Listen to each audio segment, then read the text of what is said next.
New ইয়র্কের Times square ও long আইল্যান্ডে উদযাপিত হলো বাংলা নববর্ষ। প্রবাসী বাঙালি সংস্কৃতি ও ঐক্য ধরে রাখতে বর্ণাঢ্য আয়োজন।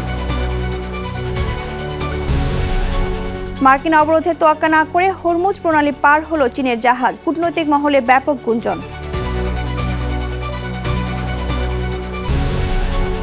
নিজেকে যিশুর মতো উপস্থাপন করে এআই ছবি পোস্ট করলেন ট্রাম্প, বিশ্বজুড়ে তীব্র বিতর্ক ও সমালোচনা। এবং ১৪০ বছর রেকর্ড ভেঙে ধেয়ে আসছে শক্তিশালী সুপার এল নিনো, প্রশান্ত মহাসাগরের উষ্ণতা সংকেত দিচ্ছে ভয়াবহ প্রাকৃতিক বিপর্যয়ের। বিশ্বজুড়ে ঘটে যাওয়া দিনের গুরুত্বপূর্ণ ঘটনাবলী নিয়ে আরটিভির নিয়মিত আয়োজন সারাদিনের বিশ্বে আপনাদের সঙ্গে আছে আমি আমরিন নিফা। নিউ ইয়র্কের টাইমস স্কয়ারে উৎসবমুখর পরিবেশে দিনব্যাপী বর্ণাঢ্য আয়োজনে বরণ করে নেওয়া হলো বাংলা নববর্ষ ১৪৩৩-কে। এনআরবি ওয়ার্ল্ড ওয়াইড ও নিউ ইয়র্ক স্টেট সিনেটের যৌথ উদ্যোগে দিনব্যাপী বর্ণাঢ্য আয়োজনে উদযাপিত হলো বর্ষবরণ। শনিবার সকাল থেকেই প্রবাসীদের জয়গানে মুখরিত হয়ে ওঠে টাইমস স্কয়ারের প্রতিটি কোণ। ২৭টি পর্বে সাজানো এই অনুষ্ঠানে শামসুদ্দিন আবুল কালামের জন্মশতবার্ষিকীর শ্রদ্ধাঞ্জলি থেকে শুরু করেছিল দেশীয় সঙ্গীত, নৃত্য ও নাটক জ্যোতির্সংহিতা। শুধু বাঙালি নয়, নেপাল, লাওস ও থাই কমিউনিটির শিল্পীদের অংশগ্রহণে এই উৎসবকে দেয় আন্তর্জাতিক মাত্রা। আয়োজনের অন্যতম আকর্ষণ ছিল শিশুদের শতকণ্ঠে বর্ষবরণ এবং নকুল কুমার বিশ্বাস ও ঋতুপর্ণা ব্যানার্জির সমাপনী সঙ্গীত। বিভিন্ন শ্রেণীর মানুষ সহ রাজনৈতিক ব্যক্তিত্বদের উপস্থিতিতে এই আয়োজন বিদেশের মাটিতে বাংলাদেশের কৃষ্টি ও সংস্কৃতিতে অনন্য এক উচ্চতায় নিয়ে গেছে।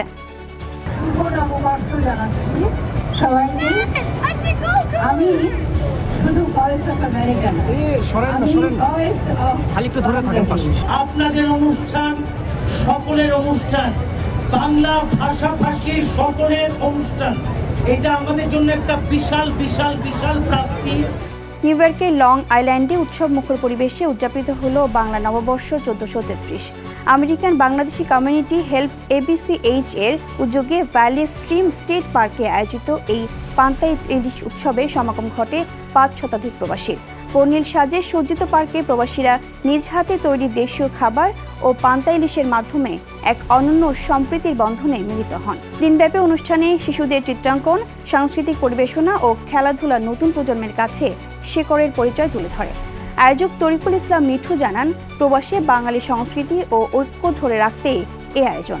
মাচলা ও স্টার ফার্নিচার সহ বিভিন্ন প্রতিষ্ঠানের সহযোগিতায় এই মেলা প্রবাসীদের জন্য এক টুকরো বাংলাদেশে পরিণত হয়েছিল।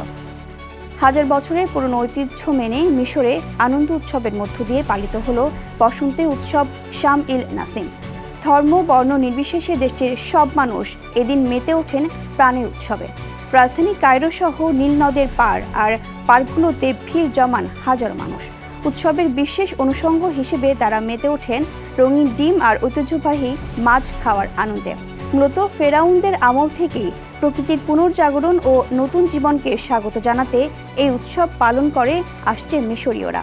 ব্যস্ততা ভুলে খোলা আকাশের নিচে পরিবারের সাথে সময় কাটিয়ে দিনটিকে স্মরণীয় করে রাখেন তারা। মিশরের সামাজিক সম্প্রীতি আর ঐতিহ্যের এক দারুণ নিদর্শন হয়ে রইল এবারের আয়োজন। মার্কিন অবরোধে তোয়াক্কা না করে হরমুজ প্রণালী দিয়ে পার হয়েছে চীনের একটি জাহাজ। জাহাজ চলাচল সংক্রান্ত তথ্য প্রদানকারী সংস্থা মেরিন ট্রাফিক ও কেপলারের তথ্যে বিষয়টি উঠে এসেছে।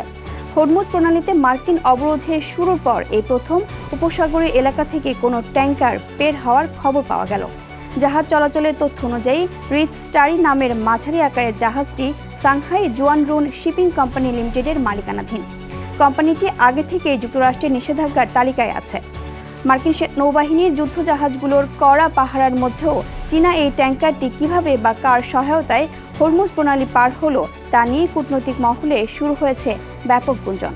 জাহাজটি সংযুক্ত আরব আমিরাতের হামরিয়া বন্দর থেকে প্রায় 2,50,000 ব্যারেল মিথানল নিয়ে যাচ্ছিল। হরমুজ প্রণালীতে মার্কিন নৌ অবরোধের জেরে তেহরানের রাস্তায় বিক্ষোভে নেমেছে লাখো মানুষ। মার্কিন প্রেসিডেন্ট ডোনাল্ড ট্রাম্পের দাবি, ইরান এখনও আলোচনার টেবিলে ফিরতে চায়। বার্তা সংস্থা এপির প্রতিবেদন বলছে, দ্বিতীয় দফার এই আলোচনা হতে পারে আগামী বৃহস্পতিবার। এদিকে ইসরায়েল ও লেবাননের মধ্যকার আলোচনার বিরোধিতা করেছে হিজবুল্লাহ। সশস্ত্র অবস্থানের ঘোষণা দিয়েছে গোষ্ঠীটি। ইমতিয়াজ আহমদের রিপোর্টে দেখুন বিস্তারিত।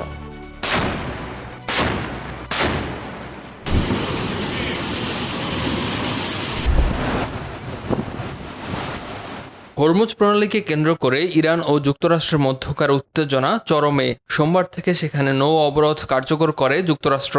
ইরানি বন্দরগুলোকে কার্যত বিচ্ছিন্ন করে দেয়াই এ অবরোধের মূল উদ্দেশ্য। তেহরানের অভিযোগ, হরমুজ প্রণালীতে যুক্তরাষ্ট্রের অবরোধ আন্তর্জাতিক আইনের পরিপন্থী এবং এটি রাষ্ট্রীয় জলদস্যুতা ছাড়া আর কিছুই নয়। হরমুজ প্রণালীতে যুক্তরাষ্ট্রের এই অবরোধের প্রতিবাদে ফুঁসে উঠেছে ইরান। রাজধানী তেহরানের রাজপথে নেমেছেন লাখো মানুষ। তাদের দাবি একটাই, কোনো চাপ প্রয়োগ করে ইরানকে নতজানু করা যাবে না। চলমান উত্তেজনার মাঝেও উকি দিচ্ছে আশার আলো। বার্তা সংস্থা এপির প্রতিবেদনে বলা হয়, যুক্তরাষ্ট্র ও ইরানের মধ্যকার শান্তি আলোচনার দ্বিতীয় দফা আগামী বৃহস্পতিবার অনুষ্ঠিত হতে পারে। আলোচনাটি ইসলামাবাদ অথবা জেনেভায় হওয়ার সম্ভাবনা রয়েছে। দুই পক্ষের আগের প্রতিনিধি দলগুলোই এবারের আলোচনায় উপস্থিত থাকবেন কিনা তা এখনও নিশ্চিত নয়। একই আভাস পাওয়া গেছে মার্কিন প্রেসিডেন্ট ডোনাল্ড ট্রাম্পের কাছ থেকেও। তার দাবি, ইরান চুক্তি করতে আগ্রহী। কূটনৈতিক অঙ্গনে যখন ইরান ও যুক্তরাষ্ট্রের মধ্যকার দ্বিতীয় দফার বৈঠকের গুঞ্জন, ঠিক তখনই ট্রাম্পের নিশানায় ভ্যাটিকান সিটি। ইরানের সঙ্গে যুদ্ধের বিরোধিতা করায় পোপ চতুর্দশ লিওকে কড়া ভাষায় আক্রমণ করেছেন ট্রাম্প। পোপকে অপরাধের প্রতি নমনীয় আখ্যা দিয়ে ট্রাম্প বলেন, শান্তিবাদী অবস্থান নিয়ে পোপ আসলে ভুল করছেন।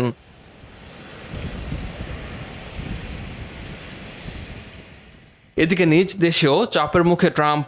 তার যুদ্ধংদেহী মনোভাব রুখতে প্রতিনিধি পরিষদে একটি ভোটাভুটির প্রস্তুতি নিচ্ছে ডেমোক্রেট শিবির, যাতে প্রেসিডেন্টের একক যুদ্ধ ক্ষমতা কমিয়ে আনা যায়।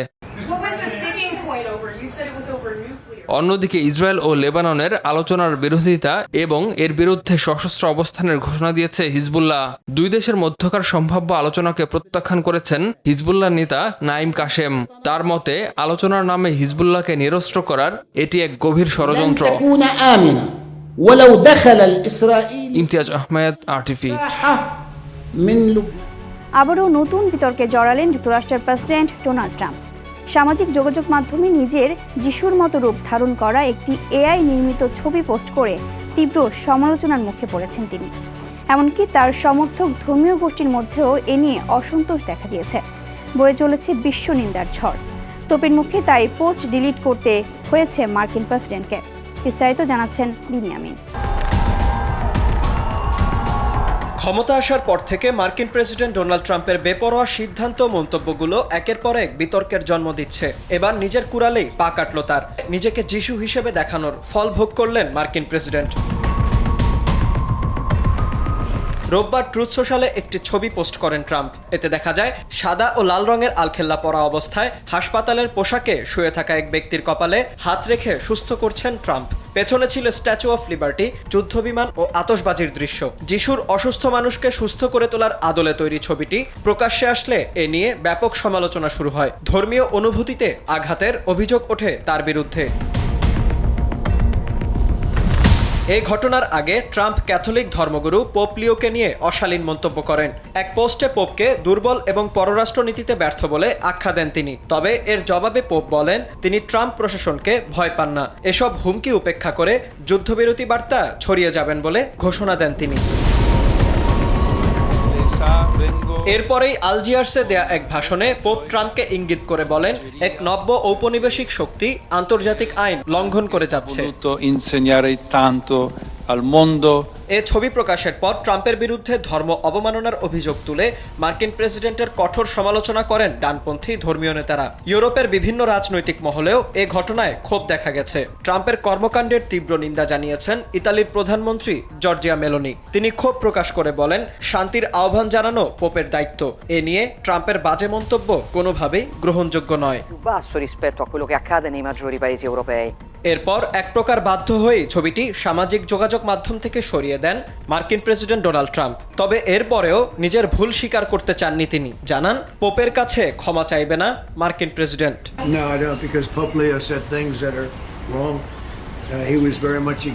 বিনিয়ামিন, RTV। মার্কিন প্রেসিডেন্ট ডোনাল্ড ট্রাম্পের রক্তচক্ষু উপেক্ষা করে নিজের অবস্থানে অনড় পোপ লিও চতুর্দশ। ইরান যুদ্ধ নিয়ে ট্রাম্পের সমালোচনার জবাবে পোপ জানান, তিনি কোনো বিতর্কে জড়াতে চান না এবং কাউকে ভয়ও পান না। ট্রাম্প তাকে দুর্বল এবং ভুল বলে আখ্যা দিলেও পোপের কণ্ঠে ছিল অকুতভয়ের সুর। পোপ লিও চতুর্দশ বলেন, শান্তির বাণী প্রচারে তিনি কাউকে ভয় পান না। সম্প্রতি ইরান যুদ্ধ নিয়ে পোপের শান্তিবাদী অবস্থানের সমালোচনা করেন মার্কিন প্রেসিডেন্ট ডোনাল্ড ট্রাম্প। ট্রাম্প প্রশাসনে যেমন আমার ভয় নেই, তেমনি উচ্চকণ্ঠে গসপেলের বাণী প্রচার করতেও আমার কোনো দ্বিধা নেই। আর এটাই আমার বিশ্বাস, গির্জার যে দায়িত্ব পালন করার কথা, আমি সে কাজ করার জন্যই দায়বদ্ধ। আমরা রাজনীতিবিদ নই। ট্রাম্প যেভাবে বিষয়টি বোঝেন, সেই একই দৃষ্টিভঙ্গি নিয়ে আমরা পররাষ্ট্রনীতি তৈরি করতে আসিনি। কিন্তু আমি বিশ্বাস করি, গসপেলের যে বার্তা এবং শান্তিকামীদের যে শিক্ষা বর্তমান বিশ্বের, তা শোনার বড্ড প্রয়োজন। গাজা ও পশ্চিম তীরে ফিলিস্তিনিদের উপর ইসরায়েলি বাহিনীর অব্যাহত হামলা ও জোরপূর্বক উচ্ছেদের তীব্র নিন্দা জানিয়েছেন জাতিসংঘ বিশেষজ্ঞরা। সোমবার এক বিবৃতিতে জানানো হয়, গাজায় শরণার্থী শিবিরে বিমান হামলায় বহু মানুষ প্রাণ হারিয়েছেন, যা আন্তর্জাতিক মানবিক আইনের চরম লঙ্ঘন। বিশেষজ্ঞরা একে জাতিগত নিধন ও পরিকল্পিত সন্ত্রাস হিসেবে অভিহিত করেছেন। 2025 সাল থেকে এ পর্যন্ত প্রায় 36,000 ফিলিস্তিনি বাস্তুচ্যুত হয়েছেন। এই অমানবিক পরিস্থিতি বন্ধ করতে এবং দখলদারিত্বের অবসান ঘটাতে বিশ্ব সম্প্রদায়কে দ্রুত ও কার্যকরী পদক্ষেপ নেওয়ার আহ্বান জানিয়েছে 13 সদস্যের এই বিশেষজ্ঞ প্যানেল। প্রশান্ত মহাসাগরের অস্বাভাবিক উষ্ণতা সংকেত দিচ্ছে এক ভয়াবহ প্রাকৃতিক বিপর্যয়ের। আবহাওয়াবিদদের আশঙ্কা, 140 বছরের রেকর্ড ভেঙে এবার ধেয়ে আসছে শক্তিশালী সুপার এল নিনো। মার্কিন জলবায়ু পূর্বাভাস কেন্দ্রের মতে, সমুদ্রপৃষ্ঠের তাপমাত্রা স্বাভাবিকের চেয়ে 2 ডিগ্রি সেলসিয়াস বেশি হতে পারে। এর প্রভাবে বিশ্বজুড়ে শুরু হতে পারে চরম আবহাওয়াপন্ন আবহাওয়া। এদিকে ভারত ও অস্ট্রেলিয়ায় তীব্র খরা ও দাবদাহের শঙ্কা। অন্যদিকে দক্ষিণ এশিয়া ও আমেরিকায় হতে পারে রেকর্ড ভাঙা অতিবৃষ্টি ও বন্যা। বিশেষজ্ঞরা বলছেন, 1950 সালের পর এমন পরিস্থিতি দেখা গেছে মাত্র কয়েকবার। বিশ্ব আবহাওয়া সংস্থা সতর্ক করে জানিয়েছে, এই জলবায়ু পরিবর্তনের ফলে আগামী বছর বৈশ্বিক তাপমাত্রা সব রেকর্ড ছাড়িয়ে যেতে পারে। তাই সম্ভাব্য মানবিক ও অর্থনৈতিক সংকট মোকাবেলায় এখনই বিশ্বজুড়ে প্রস্তুতি নেওয়ার তাগিদ দিয়েছেন পরিবেশ বিজ্ঞানীরা। চ্যাম্পিয়ন্স লিগে সেমিফাইনাল নিশ্চিতের মিশনে আলাদা ম্যাচের রাতে মাঠে নামছে বার্সেলোনা ও লিভারপুল। সেমির টিকিট নিশ্চিতে বড় জয়ের বিকল্প নেই দু দলের সামনে। মাদ্রিদের মেট্রোপলিটন স্টেডিয়ামে স্বাগতিক অ্যাথলেটিকোর বিপক্ষে মাঠে নামবে বার্সা। আর অন্য ম্যাচে লিভারপুলের আনফিল্ডে আতিথ্য নেবে পিএসজি। ম্যাচ দুটি শুরু হবে রাত 1টায়। বিস্তারিত মাহফুজুল ইসলামের রিপোর্টে। কোয়ার্টার ফাইনালের জমজমাট হাই ভোল্টেজ ম্যাচের আগে অনেক হিসেব নিকেশ মেলাতে হচ্ছে বার্সাকে। কাগজে কলমে সেই হিসেব বা কোচের বার্তা পরিষ্কার হলেও মাঠের লড়াইয়ে তার বাস্তবায়ন ফুটবলারদের জন্য বেশ জটিল, তবে অসাধ্য নয়। প্রথম লেগে 2-0 ব্যবধানের হারে ব্যাকফুটে থাকা বার্সাকে এই ম্যাচে অ্যাথলেটিকোর মাঠ থেকে কমপক্ষে 3-2 গোলের ব্যবধানে জিততে হবে। তবে নির্ধারিত সময়ে 2-2 গোলের সমতা থাকলে অতিরিক্ত সময়ে খেলা গড়াবে। সেখানে ফলাফল না হলে ম্যাচ যাবে টাই ব্রেকারে। তবে ড্র কিংবা 1 গোলের ব্যবধানে হারলেও সেমিফাইনালে উঠে যাবে অ্যাথলেটিকো। এর আগে 2016 সালের চ্যাম্পিয়ন্স লিগে বার্সাকে কোয়ার্টার ফাইনাল থেকে বিদায় করেছিল অ্যাথলেটিকো মাদ্রিদ। সেই ক্ষত পুষিয়ে নিতে চাইবে কাতালানরা। তবে এবার বার্সার সামনে অপেক্ষা করছে আরও কঠিন পরীক্ষা। খারাপ সময়ের মধ্য দিয়ে যাওয়া লিভারপুলও আছে বড় চাপে। পিএসজির বিপক্ষে প্রথম লেগে 2-0 ব্যবধানে হারের পর বার্সার মতোই সমীকরণ মেলাতে হবে দ্য রেডসদের। ঘরের মাঠে খেলা হলেও স্বস্তিতে নেই আর্নে স্লটের শিষ্যরা। একাদশের একাধিক ফুটবলার ইনজুরিতে হেড টু হেডে 2 দলের সবশেষ 3 দেখায় 2 জয় পিএসজির, 1টি জিতেছে দ্য রেডসরা। মাহফুজুল ইসলাম, RTV। আর এরই সাথেই শেষ করছি সারাদিনের বিশ্ব। RTVর সাথে সংযুক্ত থাকুন, মতামত জানান RTVর সামাজিক যোগাযোগ মাধ্যমগুলোতে।